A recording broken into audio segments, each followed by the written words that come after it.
You've been around so many years now, you never get tired of it, or you have a good assistants and good band and everything. Is that something? I have the best band in the world.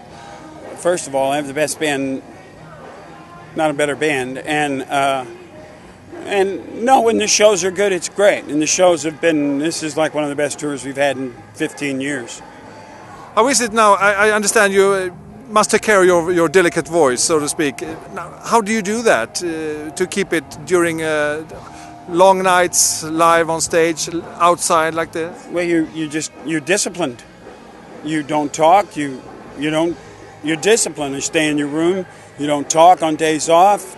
You warm up on days off. You warm up twice. You warm down. You warm up on days off. You don't talk. You take care of it. How would it, last time we met, you just released Bad Out of Hell 3. How has it been so far with the reviews and the reviews have been pretty good on it. I just wish that the record business was different than it was, because it is one great record, and more people should hear it. And bottom line, and it's just sad that people are more interested in a bad record because the girl has nice tits and a good midriff, as opposed to hearing some good fucking music. And it pisses me off. What I got to do, a sex change to sell music? It's stupit. Bad Out of Hell 3 is a great record. I feel also, when I listened to it after you met, I listened to the whole album. There's of course some great ballads, if I may call them so, and a lot of really hard rock, more hard rock than earlier. Or am I wrong? Or I think you're right. Yeah, we're doing a couple of them tonight. How come you want to go to that area of hard rock this time? I started there, didn't you?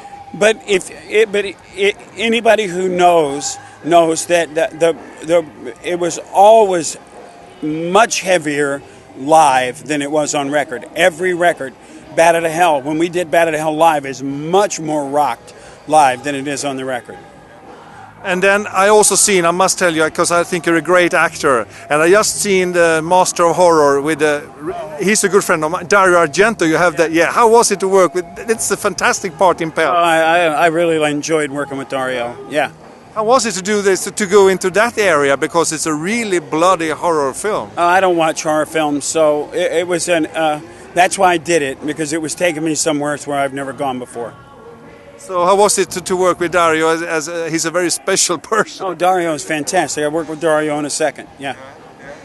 So the acting, you're still, you told me you turned down a lot of scripts. Is it still we're turning down a lot of stuff, but because we're touring, I've got another 40, I've got to finish off this, I don't know how many shows. We've got another 10 here, and then another 40 in the States, and then we come back another 20, and then we got 20 in Australia, and then we got another 40 or 60 after that. So you're really busy though, isn't it so? Yeah.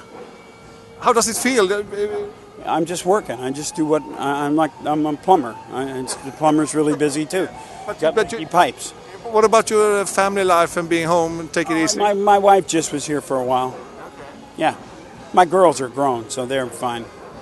And now, behind us, we can hear a quiet riot. You're going to be on the big festival stage tonight, meeting the audience while the sun is setting down.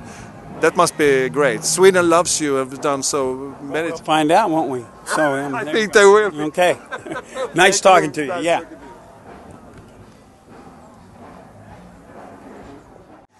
Okay, Aspen. The guys are making fun of you here, or trying to disturb you here. How is it for you to be a beautiful young lady in a tour bus on the tour with those guys?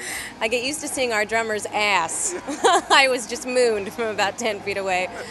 Yeah, I grew up with a brother, but even I don't think that could have prepared me for this. Now, how is it now? How long have you been out with Meat Loaf? On and off since October of last year. So a while now. We've still got a ways ahead of us, but kind of fallen into a groove. So how did you get the job, so to speak? It happened really quickly. They had an opening in the band because the girl that was here before me for 13 years decided to move on, and they had auditions. I'd worked with a couple of the band members in a production in Vegas, so they called me in for an audition, and it happened really quickly. But you're quite young, but you've been in the business since you were very young, so you're a veteran, or how would you say? It's all I've ever done. I don't know anything else. It'd be really bizarre to have a change of career at this point. I'm 28. but I've been doing it for 25 years. So. But what about your solo career then? Is that on its way, or this is way? Not really. I've never really had much of a desire to do that. I've just recently started to write, but it's pretty much just for fun. I pretty much just float from job to job, and usually most of my jobs are really different. I go from theater to voiceover to singing background vocals to, I do it just about everything, but I don't really have a desire to do the solo thing, at least at this point in time. Where are you based when where's your home? New York most recently. Originally from the west coast of the States, California, but most recently New York. Love it there. Yep. Do you also work like on Broadway and stuff like that, or doing theaters and plays? I haven't done Broadway per se, but I was just in a Broadway-style production in Las Vegas called We Will Rock You. It's open also in London and in Germany, and it's based on the music of Queen. So I starred in that. Yeah. Now, how is it to be on tour, except for the mooning of the drummer? How is it to be on tour with Meat Loaf and with the band? It's great. It's wild. It's never boring. There's always something unpredictable happen. Just traveling with any group of people for any amount of time, bizarre stuff starts to happen. People get loopy, and we're traveling all of the time. And Meat Loaf, of course, is such a character, so unpredictable. So everyone keeps it fun.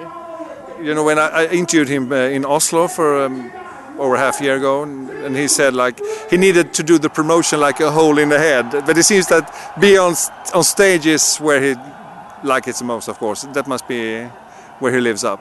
Yeah, I think that's probably true for a lot of people. Yeah. The business end, the promotion end is not what people get off on. It's the rush when they're on stage, and it makes the rest of it worth it. Yeah. Yep. So what can we expect tonight here? What kind of show will it be? I don't know. We'll see. I just showed up. I don't know. I think we're playing for an hour and a half. I think we're probably doing some of Meat Loaf's more edgy stuff, since this is a rock festival. So I think you'll be hearing a lot of stuff from his new album, which has a lot of darker stuff on it that I think people will be excited to hear. And there's going to be some famous ballads as well, of course. We'll see. I will not say. Thank you, Aspen. Thanks. Nice to meet you.